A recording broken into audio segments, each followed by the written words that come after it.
Lucy Morgan came to the area to start a weaving program with people that were around. And she came because her brother Rufus Morgan had been at Appalachian School, which was under the Episcopal Diocese of North Carolina.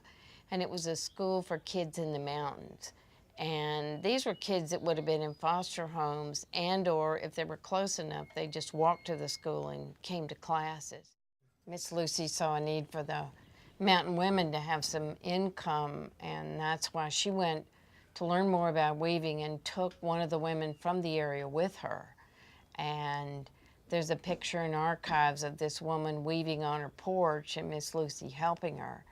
And when the first piece was made and money was derived from that, then the male person then was on horseback, and by the time he rode across the hill and dale to give the money to the woman, everybody in the valley knew about it. So the next morning, there was a group of people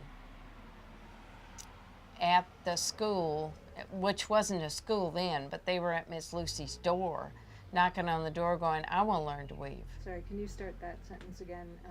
The next morning. Okay.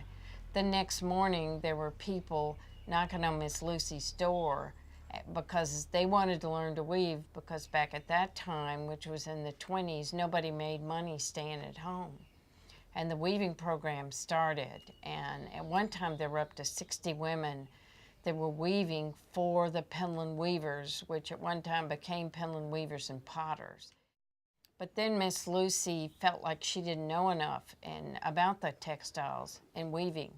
So she went to a man named Edward Wurst, who was quite well known, and said, would you come teach my weavers? And from that, Mr. Wurst said, well, sure, I'll come. And people found out about it because he was so well known. And they called Miss Lucy, wrote her, and may I come, may I come? And the story is, Miss Lucy said, sure. And that's when they count the beginning of the school in 1929. The Penland Weavers started before the school, but then when Mr. Wurst came, other people came in and wanted to take classes with him because he was well known. So the schools sort of started then, even though it probably wasn't chartered until a couple of years later. And then other people would appear here, and Miss Lucy would find out that they maybe knew how to do pewter, and she'd say, oh, why don't you teach a class? There are many different classes offered at Penland, and in clay there's one class that's primarily throwing, the other one is primarily hand building. Metals, two different classes. It could be forming metal in one area, jewelry in another area. In weaving, in weaving it could be on the loom in one studio, or surface design or quilts in another studio. Or bead making. Or bead baskets. making, or baskets. And then in iron, there's a class in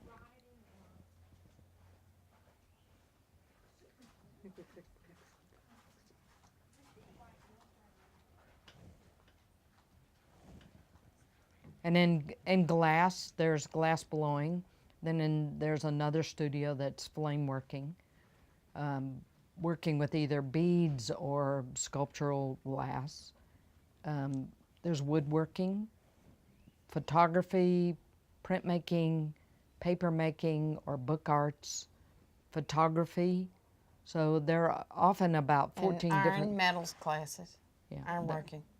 There are about 14 different classes that run at a time here. And instructors come from all over the country and abroad. And so an instructor comes in to teach for a 2-week session, and then they're gone. So there's no permanent faculty here.